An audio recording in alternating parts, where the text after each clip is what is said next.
ಲೋಕಸಭೆ ಕಲಾಪದಲ್ಲಿ ರಾಹುಲ್ ಬ್ಯುಸಿ ಆಗಿದ್ದಾರೆ. ಮತ್ತೊಂದು ಕಡೆ ಸಚಿವರ ಪಟ್ಟಿ ಇನ್ನೂ ಫೈನಲ್ ಆಗಿಲ್ಲ.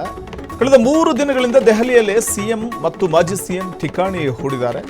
ಲೋಕಸಭೆ ಕಲಾಪದಿಂದ ನಿನ್ನೆ ನಡೀಬೇಕಿದ್ದಂಥ ಸಭೆ ಕೂಡ ರದ್ದಾಗಿದೆ.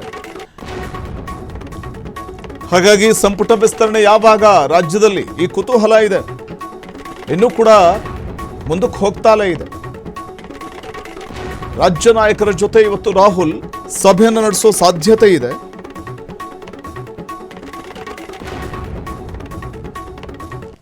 ಇನ್ನೂ ಕೂಡ ನಿಗದಿಯಾಗಿಲ್ಲ ಸಂಪುಟ ವಿಸ್ತರಣೆ ಅನ್ನುವಂಥದ್ದು. 3 ದಿನ ಕಾದರೂ ಕೂಡ ರಾಹುಲ್ ಗಾಂಧಿ ಸಿಗ್ತಾ ಇಲ್ಲ. ರಾಜ್ಯ ಕಾಂಗ್ರೆಸ್ಸಿಗರಲ್ಲಂತೂ ಅಸಮಾಧಾನ ಮನೆ ಮಾಡ್ತಾ ಇದೆ. ಒಂದು ರೀತಿ ಚಾತಕ ಪಕ್ಷಿಗಳಂತೆ ಕಾಯ್ತಾ ಇರುವಂಥದ್ದು ಅಗ್ರ ನಾಯಕರುಗಳು. ಡಿಕೆ ಸಿಎಂ ಆಗಿ 2 ತಿಂಗಳಾಗ್ತಾ ಇದ್ರೂ ಕೂಡ ಸಂಪುಟ ವಿಸ್ತರಣೆ ಅನ್ನುವಂಥದ್ದು ಇನ್ನೂ ಮುಗಿದಿಲ್ಲ ಅನ್ನೋದು. ಬರ ಕಾವೇರಿ ವಿವಾದ ಕಾರಣ ವಿಪಕ್ಷಗಳ ಟೀಕೆಗೂ ಕೂಡ ಆಹಾರವಾಗ್ತಾ ಇರುವಂಥದ್ದು ರಾಜ್ಯ ಕಾಂಗ್ರೆಸ್ ನಾಯಕರುಗಳು. ಮುಖ್ಯಮಂತ್ರಿ ಡಿಕೆ ಶಿವಕುಮಾರ್ ಅವರು ಡಿಕೆ ಸಂಪುಟ ವಿಸ್ತರಣೆಯಲ್ಲಿ ಇನ್ನೂ ಸಸ್ಪೆನ್ಸ್ ಮುಂದುವರೆದಿದೆ. ರಾಹುಲ್ ಗಾಂಧಿ ಅವರಿಗಂತೂ ಬಿಸಿನೇ. ಸಂಪೂರ್ಣವಾಗಿ ಅವರು ರಾಜ್ಯ ಕಾಂಗ್ರೆಸ್ ನಾಯಕರ ಕೈಗೆ ಸಿಗ್ತಾ ಇಲ್ಲ. ಫೈನಲ್ ಆಗ್ತಾ ಇಲ್ಲ ಸಚಿವರ ಪಟ್ಟಿ ಫೈನಲ್ ಸಂಬಂಧ ಇವತ್ತು ರಾಹುಲ್ ಖರ್ಗೆ ಸಭೆಯನ್ನ ಸೇರಲಿದ್ದಾರೆ, ಸಭೆ ನಡೆಸ್ತಾರೆ ಅನ್ನುವಂಥದ್ದಿದೆ. ರಾಹುಲ್ ಜೊತೆ ಚರ್ಚೆ ಮಾಡಲಿದ್ದಾರೆ ಸಿಎಂ ಮತ್ತು ಮಾಜಿ ಸಿಎಂ. ಅಂತಿಮ ಪಟ್ಟಿಗೆ ಹೈಕಮಾಂಡ್ ಗ್ರೀನ್ ಸಿಗ್ನಲ್ ಒತ್ತುವುದು ಅಥವಾ ಗ್ರೀನ್ ಸಿಗ್ನಲ್ ಕೊಡೋದು ಅಥವಾ ಮುದ್ರೆ ಒತ್ತುವುದು ಯಾವಾಗ. ಹೈಕಮಾಂಡ್ ನಡೆಗೂ ಕೂಡ ರಾಜ್ಯ ಕಾಂಗ್ರೆಸ್ಸಿಗರು ಬೇಸರ ಹೊರಹಾಕ್ತಾ ಇದ್ದಾರೆ. ಕೆಲ ಶಾಸಕರು ಸಚಿವ ಸ್ಥಾನಾಕಾಂಕ್ಷಿಗಳಂತೂ ಭಾರೀ ಬೇಸರ ಪಡ್ಕೋತಾ ಇದ್ದಾರೆ. ದೆಹಲಿಯಿಂದ ಟೆನ್ಷನ್ನಲ್ಲೇ ಬೆಂಗಳೂರಿಗೆ ಜಮೀರ್ ಬಂದಿರುವಂಥದ್ದು. ಹೈಕಮಾಂಡ್ ಬುಲಾವ್ ಹಿನ್ನೆಲೆಯಲ್ಲಿ ದೆಹಲಿಗೆ ತೆರಳಿದ್ರು ಜಮೀರ್. ಅದರ ಜಮೀರ್ಗೆ ಅಲ್ಲಿ ಹೈಕಮಾಂಡ್ ನಾಯಕರನ್ನ ಭೇಟಿ ಆಗಲಿಕ್ಕೆ ಆಗಿಲ್ಲ. ಅದೇ ಟೆನ್ಷನ್ನಲ್ಲಿ ಬೆಂಗಳೂರಿಗೆ ಬಂದಿದ್ದಾರೆ. ರಾಹುಲ್ ಗಾಂಧಿ ಅಂತೂ ಈ ಮೊದಲು ಸಿಜೆಪಿ ನಡೆಸಿದ ಪ್ರೊಟೆಸ್ಟ್ ಸಂದರ್ಭದಲ್ಲಿ ತಾವೂ ಕೂಡ ಧರ್ಮೇಂದ್ರ ಪ್ರಧಾನ್ ರಾಜೀನಾಮೆಗೆ ಒತ್ತಾಯಿಸಿ ನೀಟ್ ಪ್ರಶ್ನೆ ಪತ್ರಿಕೆ ಸೋರಿಕೆ ವಿಚಾರಕ್ಕೆ ಸಂಬಂಧಪಟ್ಟಂತೆ ಪ್ರೊಟೆಸ್ಟ್ ನಡೆಸ್ತಾ ಇದ್ದಿದ್ದು. ಹಾಗಾಗಿ ರಾಜ್ಯ ಕಾಂಗ್ರೆಸ್ ನಾಯಕರ ಕೈಗೆ ಸಿಗ್ತಾ ಇರಲಿಲ್ಲ. ಸಂಪುಟ ವಿಸ್ತರಣೆ ವಿಚಾರವಾಗಿ ರಾಹುಲ್ ಗಾಂಧಿ ಅವ್ರ ಕೈಗೆ ಸಿಗ್ತಿರ್ಲಿಲ್ಲ. ಈಗ ಅಧಿವೇಶನ ನಡೀತಾ ಇದೆ. ಅಧಿವೇಶನ ನಡೀತಾ ಇರೋದ್ರಿಂದ ಈಗಲೂ ಕೂಡ ಸಿಗ್ತಾ ಇಲ್ಲ. ಇದು ಸಹಜವಾಗಿಯೇ ರಾಜ್ಯ ಕಾಂಗ್ರೆಸ್ನ ಶಾಸಕರುಗಳಿಗೆ ಬೇಸರವನ್ನು ತರಿಸಿದೆ. ರಾಹುಲ್ ಗಾಂಧಿ ಮಾಹಿತಿಗೋಸ್ಕರ ಸಿಎಂ ಡಿಕೆಶಿ ಕಾಯ್ತಾ ಇದ್ದಾರೆ. ನಿನ್ನೆ ನಡೀಬೇಕಿದ್ದಂಥ ಹೈಕಮಾಂಡ್ ಸಭೆ ದಿಢೀರಂತ ರದ್ದಾಯಿತು. ರಾಹುಲ್ ಸಂದೇಶಕ್ಕೋಸ್ಕರ ರಾಜ್ಯ ಕೈ ನಾಯಕರು ಕಾದಿದ್ದಷ್ಟೇ ಬರ್ತಿದೆ. ಲೋಕಸಭೆ ಕಲಾಪ ಇರೋದ್ರಿಂದಾಗಿ ರಾಹುಲ್ ಗಾಂಧಿ ಫುಲ್ ಬ್ಯುಸಿ ಆಗಿದ್ದಾರೆ. ಇವತ್ತಿನ ಸಭೆ ಬಗ್ಗೆ ಇನ್ನೂ ಸಮಯ ನಿಗದಿಯಾಗಿಲ್ಲ. ಸಭೆ ನಡೆಯುತ್ತೋ ಇಲ್ವೋ ಅದೂ ಗೊತ್ತಿಲ್ಲ. ಬಿ.ಕೆ. ಹರಿಪ್ರಸಾದ್, ಮಾಜಿ ಸಿಎಂ ಸಿದ್ದರಾಮಯ್ಯ ಹಾಗೂ ಸಿಎಂ ಡಿ.ಕೆ. ಶಿವಕುಮಾರ್ ಮೂವರು ಕೂಡ ದೆಹಲಿಯಲ್ಲಿ ಬಿಟ್ಟು ಕಾಯ್ತಾ ಇರೋದಷ್ಟೇ ಬಂದಿದೆ. ಇನ್ನೂ ಫೈನಲ್ ಆಗಿಲ್ಲ. ಸಚಿವ ಸಂಪುಟ ವಿಸ್ತರಣೆ 20 ಸ್ಥಾನವನ್ನು ಭರ್ತಿ ಮಾಡಬೇಕಿದೆ. ಸಚಿವ ಸಂಪುಟ ವಿಸ್ತರಣೆಗೆ ಮತ್ತೊಂದು ಮುಹೂರ್ತ ಕೂಡಬರೋದಾದ್ರೂ ಯಾವಾಗ? ಶುಕ್ರವಾರ ಮಧ್ಯಾಹ್ನ 12ರ ನಂತರ ಸಮಾರಂಭ ನೆರವೇರುತ್ತಾ? ಲೋಕಭವನದಲ್ಲಿ ಪ್ರಮಾಣವಚನ ಸ್ವೀಕಾರಕ್ಕೆ ಸಿದ್ಧತೆಯನ್ನು ನಾಳೆ ಮಾಡಿಕೊಳ್ಳಲಾಗುತ್ತಾ?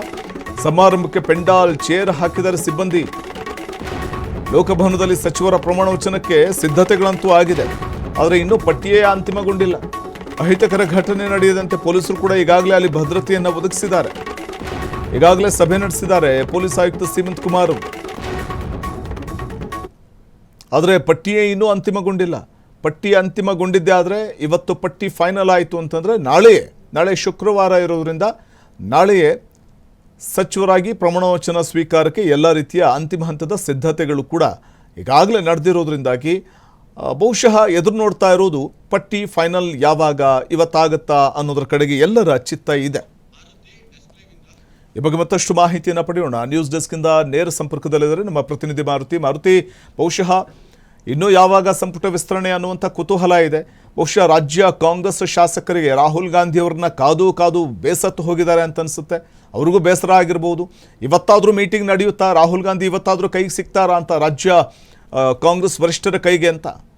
ವಸಂತ್, ಹೌದು. ರಾಜ್ಯದ ಜನತೆಗೆ ಮತ್ತು ಇಲ್ಲಿಂದ ರಾಜ್ಯದ ನಾಯಕರೇನು ದೆಹಲಿಗೆ ಹೋಗಿದ್ರು ಅವ್ರಿಗೂ ಕೂಡ ಕುತೂಹಲ ಇರುವಂಥದ್ದು ಯಾವಾಗ ಅನುಮೋದನೆ ಸಚಿವ ಸಂಪುಟ ವಿಸ್ತರಣೆಗೆ ಸಿಗುತ್ತೆ ಎಂಬ ಪ್ರಶ್ನೆ ಅವ್ರಿಗೂ ಕೂಡ ಕಾಣ್ತಾ ಇರ್ತದೆ. ಯಾಕೆಂದರೆ ಕಳೆದ 4 ದಿನಗಳಿಂದಲೂ ಕೂಡ ದೆಹಲಿಯಲ್ಲಿ ಬಿಟ್ಟು ರಾಹುಲ್ ಗಾಂಧಿ ಅವ್ರನ್ನ ಭೇಟಿಗೆ ಪ್ರಯತ್ನ ಮಾಡ್ತಿದ್ರು ಕೂಡ ದಿನೇ ಮುಂದೂಡಿಕೆ ಆಗ್ತಿದೆ ಹೊರತು ಭೇಟಿ ಯಾವತ್ತೂ ಕೂಡ ಭೇಟಿಯಾಗಿ ಮಾತುಕತೆಯನ್ನು ನಡೆಸಿಲ್ಲ. ಕೇವಲ ಸುರ್ಜೇವಾಲಾ ಮತ್ತು ವೇಣುಗೋಪಾಲ್ ಜೊತೆ ಸಿದ್ದರಾಮಯ್ಯ, ಡಿ.ಕೆ.ಶಿ ಮತ್ತು ಬಿ.ಕೆ. ಹರಿಪ್ರಸಾದ್ ಒಂದು ದಿನ ಮೀಟಿಂಗನ್ನು ಮಾಡಿದ್ರು. ಆ ಮೀಟಿಂಗ್ನಲ್ಲಿ ಇಲ್ಲಿಂದ ತೆಗೆದುಕೊಂಡು ಹೋಗಿದ್ದಂಥ ಸಿದ್ದರಾಮಯ್ಯ ಮತ್ತು DK ಅವರ ಪಟ್ಟಿ ಬಗ್ಗೆ ಚರ್ಚೆ ಆಗುತ್ತೆ. ಆ ಚರ್ಚೆಯಲ್ಲಿ ಒಂದಷ್ಟು ಹೆಸರುಗಳು ಕೂಡ ಫೈನಲ್ ಆಗಿರುವಂಥದ್ದು, ಅಂದ್ರೆ 14 ಹೆಸರುಗಳು ಫೈನಲ್ ಆಗಿದೆ ಎಂಬುದು ಕಾಂಗ್ರೆಸ್ನಲ್ಲಿ ಈಗಿರುವಂಥ ಚರ್ಚೆ. ಬಾಕಿ ಉಳಿದಂಥ 6 ಸ್ಥಾನ ಪ್ಲಸ್ 14 ಸ್ಥಾನದ ಬಗ್ಗೆಯೂ ಕೂಡ ಚರ್ಚೆ ಮಾಡೋದಕ್ಕೆ ರಾಹುಲ್ ಗಾಂಧಿ ಜೊತೆ ಮೀಟಿಂಗ್ಗೆ ಪ್ರಯತ್ನ ಮಾಡ್ತಿದ್ರು ಕೂಡ ರಾಹುಲ್ ಗಾಂಧಿ ಅವರು ಸಂಸತ್ ಅಧಿವೇಶನದಲ್ಲಿ ಬ್ಯುಸಿ ಇರೋದ್ರಿಂದ ಆ ಭೇಟಿಗೆ ಅವಕಾಶ ಸಿಕ್ಕಿಲ್ಲ. ಇವತ್ತು ನಾಳೆ ಅಂತ ಮುಂದೂಡಿಕೆ ಆಗ್ತಿರೋದು.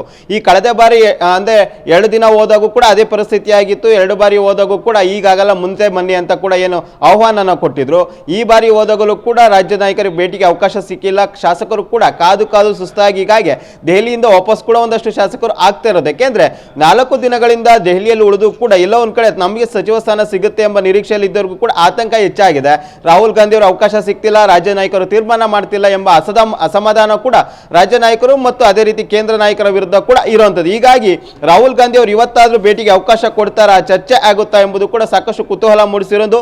ಇನ್ನೊಂದು ಕಡೆ ರಾಜ್ಯ ಸರ್ಕಾರದಿಂದ ಈಗಾಗಲೇ ಲೋಕಭವನಕ್ಕೆ ಮೌಖಿಕ ಆದೇಶವನ್ನ ಕೂಡ ಕೊಟ್ಟಿರೋದಂದ್ರೆ ಸಂಸದರ ಅದೇ ರೀತಿಯಾದಂತ ಏನು ಮೌಖಿಕ ಆದೇಶವನ್ನು ಕೊಟ್ಟಿರುವಂತಹ ಉದ್ದೇಶ ಸಚಿವರು ನೂತನವಾಗಿ ಪದಗ್ರಹಣ ಆಗ್ತಾರೆ, ಅದಕ್ಕೆ ಸಿದ್ಧತೆಯನ್ನ ಮಾಡ್ಕೊಳ್ಳಿ ಅಂತ ಕೂಡ ಈಗಾಗಲೇ ಆದೇಶವನ್ನು ಕೊಟ್ಟಿದ್ರು ಕೂಡ ಯಾವಾಗ ಆಗುತ್ತೆ ಅಂತ ರಾಜ್ಯ ನಾಯಕರಿಂದ ಆಗಿರಬಹುದು ಸರ್ಕಾರದಿಂದ ಇಲ್ಲಿವರೆಗೂ ಕೂಡ ಲೋಕಭವನಕ್ಕೂ ಕೂಡ ಕನ್ಫರ್ಮ್ ಆಗಿಲ್ಲ. ಯಾಕೆಂದ್ರೆ ರಾಹುಲ್ ಗಾಂಧಿ ಅನುಮೋದನೆ ಕೊಟ್ಟ ನಂತರವೇ ಸಚಿವ ಸಂಪುಟ ವಿಸ್ತರಣೆ ಆಗೋದ್ರಿಂದ ಯಾವ ರೀತಿ ನಿರ್ಧಾರವನ್ನ ರಾಹುಲ್ ಗಾಂಧಿ ಅವರು ತೆಗೆದುಕೊಳ್ತಾರೆ, ಇವತ್ತು ಭೇಟಿಗೆ ಅವಕಾಶ ಕೊಡ್ತಾರಲ್ಲ ಎಂಬುದು ಕೂಡ ಕಾದು ನೋಡಬೇಕು.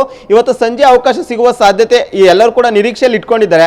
ಯಾಕೆಂದ್ರೆ ಸಿಎಂ ಅವರು ಕೂಡ ಒಂದ್ ಕಡೆ ಬರದ ಛಾಯೆ ರಾಜ್ಯದಲ್ಲಿ ಇದ್ರೂ ಕೂಡ 4 ದಿನಗಳ ಕಾಲ ರಾಜ್ಯದ ದೆಹಲಿಯಲ್ಲಿ ಬಿಟ್ಟು ರಾಹುಲ್ ಗಾಂಧಿಗೆ ಭೇಟಿಗೆ ಪ್ರಯತ್ನ ಮಾಡ್ತಾ ಇದ್ರು ಕೂಡ ಅವಕಾಶ ಸಿಗ್ತಿಲ್ಲ. ಬಟ್ ಇವತ್ತು ರಾಹುಲ್ ಗಾಂಧಿ ಅವಕಾಶ ಕೊಡ್ತಾರಾ, ಅದು ಮುಂದೂಡಿಕೆ ಆಗುತ್ತಾ ಎಂಬುದು ಕೂಡ ಕಾದು ನೋಡಬೇಕು. ವಸಂತ್, ಧನ್ಯವಾದ ಮಾರುತಿ ತಮ್ಮ ಮಾಹಿತಿಗಾಗಿ.